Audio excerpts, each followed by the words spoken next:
Senator Paul.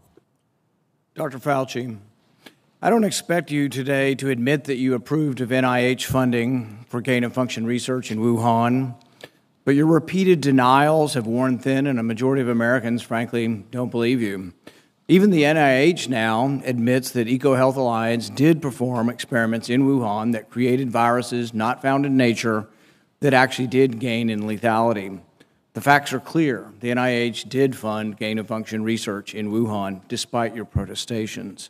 You can deny it all you want, but even the Chinese authors of the paper, in their paper, admit that viruses not found in nature were created, and yes, they gained in infectivity. Your persistent denials, though, are not simply a stain on your reputation, but are a clear and present danger to the country and to the world. As Professor Kevin Esfelt of MIT has written, gain-of-function research looks like a gamble that civilization can't afford to risk. And yet here we are again, with you steadfast in your denials. Why does it matter? Because gain-of-function research with laboratory-created viruses not found in nature could cause a pandemic even worse the next time. We're suffering today from one that has a mortality of approximately 1%. They're experimenting with viruses that have mortalities of between 15 and 50%.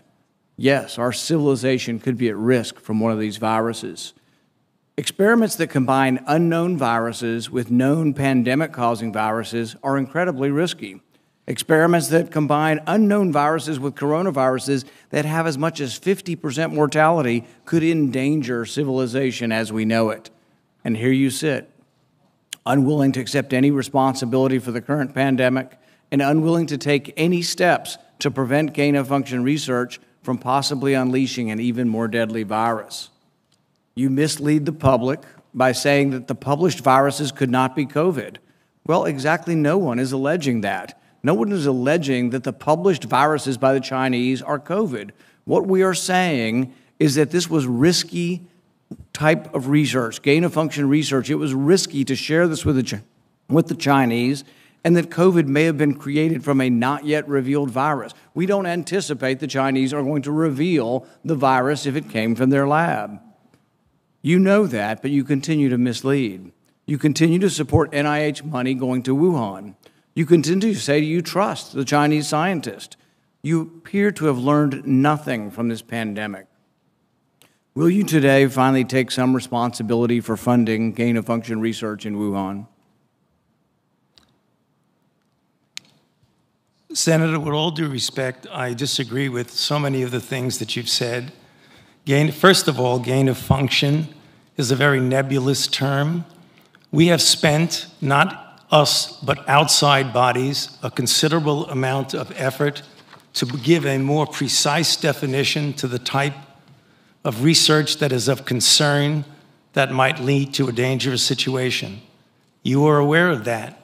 That is called P3CO. We're aware that you deleted gain-of-function from the NIH website. Well, I can get back to that in a moment if we have time. But let's get back to the operating framework and guide rails of which we operate under. And you have ignored them.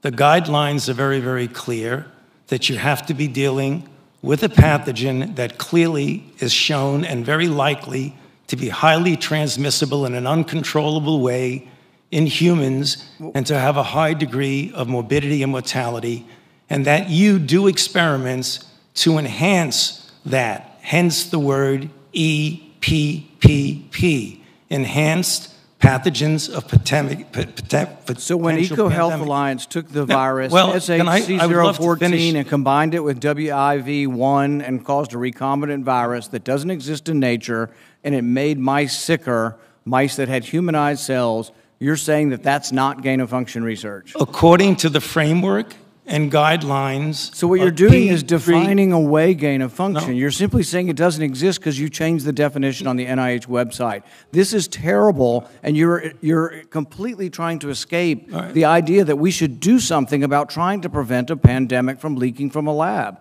The preponderance of evidence now points towards this coming from the lab, and what you've done is change the definition on your website to try to cover your ass, basically. That's what you've done. You've changed the website to try to have a new definition that doesn't include the risky research that's going on. Until you admit that it's risky, we're not going to get anywhere. You have to admit that this research was risky. The NIH has now rebuked them. Your own agency has rebuked them. But the thing is you're still unwilling to admit that they gained in function when they say they became sicker. They gained in lethality. It's a new virus. That's not gain of function? According to the definition that is currently operable, you know, Senator, let's make it clear for the people who are listening. The current definition was done over a 2 to 3 year period by outside bodies, including the NSABB, 2 conferences by the National Academy of Science, Engineering, and Medicine on December 2014, March 2016.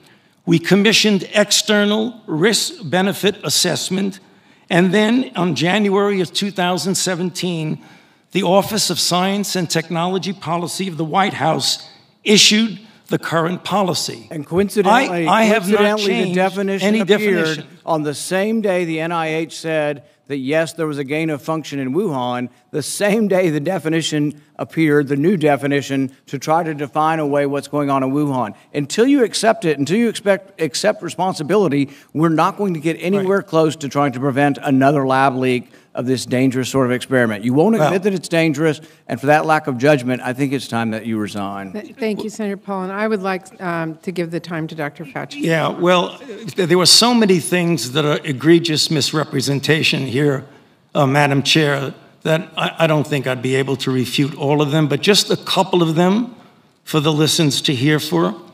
You have said that I am unwilling to take any responsibility for the current pandemic. I have no responsibility for the current pandemic. The current pandemic, okay? Number 2, you said the overwhelming amount of evidence indicates that's a lab leak. I believe most card-carrying viral phylogenists and molecular virologists would disagree with you that is much more likely, even though we leave open all possibilities, it's much more likely that this was a natural occurrence. Third, you say we've tested 80,000 animals and no animals have been found with COVID. Senator Paul, the time is set for And third, you made a statement just a moment ago that's completely incorrect, where you say we continue to support research at the Wuhan Institute of Virology. You approved it in August of last year. No, your statement says, quote, I wrote it down as you were writing. You continue to support research at the Wuhan Institute of Virology. You were in committee a month ago and said you still trust the Chinese scientists and you still support the research over there. You said it a month ago in committee. Senator Paul, I have allowed Dr. Fauci to respond. You've had your time. I'm going to give him If he's going to be dishonest, he ought to be challenged. Senator Paul, we will allow Dr. Fauci to respond after you've given accusations like that. Dr. Fauci. Well, I don't have any more to say except to say that, as usual, and I have a great deal of respect for this body of the Senate, and it makes me very uncomfortable to have to say something, but he is egregiously incorrect in what he says. Thank you. History will figure that out on its own. We will turn to Senator Hassan. Thank you.